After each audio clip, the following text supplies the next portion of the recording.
I'm Eric Frenkiel. I'm one of the co-founders at MemSQL. MemSQL is a distributed in-memory database. We basically place the data into memory for efficient processing with a focus on analytics. It's kind of like college all over again. When you apply, there's an application. When you go in, you basically look at sort of the application as a process. What have you done before? What are you doing now? And kind of assess the product market fit. So it's kind of like a new business plan, but without sort of the whole sections on finances. It's about the idea itself. So it's a very competitive process. I mean, I think it's more competitive than getting into like undergrad, MIT, Harvard, Stanford. The acceptance rate is quite low. I think when you're going to apply to Y Combinator and you're going to write that application, you really want to have a very, very strong sort of argument about why this company should exist. And it could be data-based. You could have a great sort of growth story already. It could be just an idea, in which case you have to explain why hasn't this been done yet, and why are we the team to do it. So it's a very, very basic sort of application. I think the application exists as much as a framework for the entrepreneur to assess what they should be focusing on. So you have a very, very short byline about who you are and what you're doing.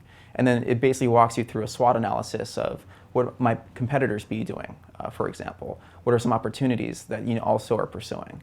So I think it's effectively a way to give the entrepreneur a framework to assess, is this idea a good idea?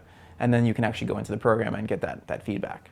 It's not a quote-unquote incubator per se. You don't actually have a shared space that you work side by side with other entrepreneurs.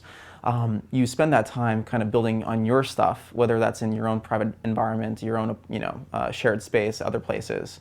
But you go into those sorts of meetings and dinners with this sort of focus on what takeaways can we get. So it's a very light touch in terms of the program itself. There's a lot of classes that happen outside of those dinners about fundraising, about HR, and some other basic things around startups. But for the most part, it's not that traditional incubator. The funny thing is the food's awful. You're there to kind of like learn, and the food is there to kind of like get some nutrients into you, and then you go right back to work. So I've had a lot of fun at these dinners. I mean, you listen to some of the likes of Mark Zuckerberg, for example, Michael Moritz, distinguished individuals that donate their time and actually learn from the entrepreneurs themselves, and the entrepreneurs learn back just about how to actually do this. And I think it's just a lot of energy in the room. So you see a lot of great things happen in this space. So that's one amazing thing from the program for sure. Okay, so talking about like what happens post Y Combinator, there's a shift away from obviously the weekly dinners and the sort of the office hours, and it's kind of like leaving the nest. I mean, PG has another brood every 6 months. And when you shift away from that sort of context of weekly sort of engagements, you are independent, you are building a company. And I think it's important still to kind of stay in touch with your class and stay in touch with PG. So in terms of actually like, getting that help, don't be afraid to actually still ask questions and reach out. So whether that is complementing your team with advisors who have done this before is a great example. A lot of startups actually go and pull advisors in after they graduate from Y Combinator just to maintain that, again, that same sort of like feedback loop.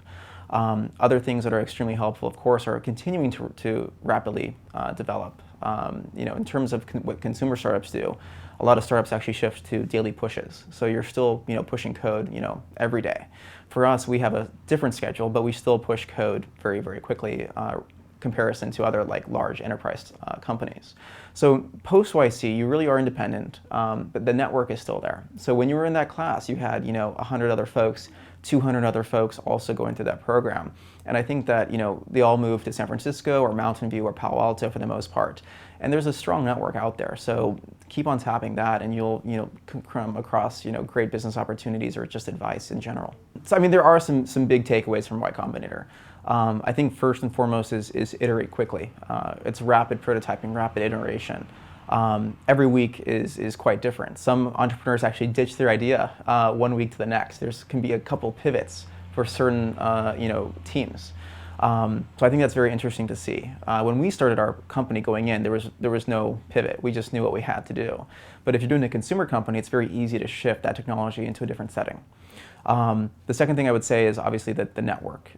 It's very important to actually sort of listen to others. And I think going to office hours is a great example where PG actually does a lot of listening in those things, where he just kind of absorbs and then kind of focuses on the important takeaways for you after you speak. And third, I would say is just the sort of the stealth element. So even though you go into Y Combinator, he respects the right to privacy for the startup. Some are still very early, in no rush to kind of go out there and get listed on any publication. For us, we stayed in stealth mode for almost a year and a half. We were one of the last to launch, but again, some products just take more time.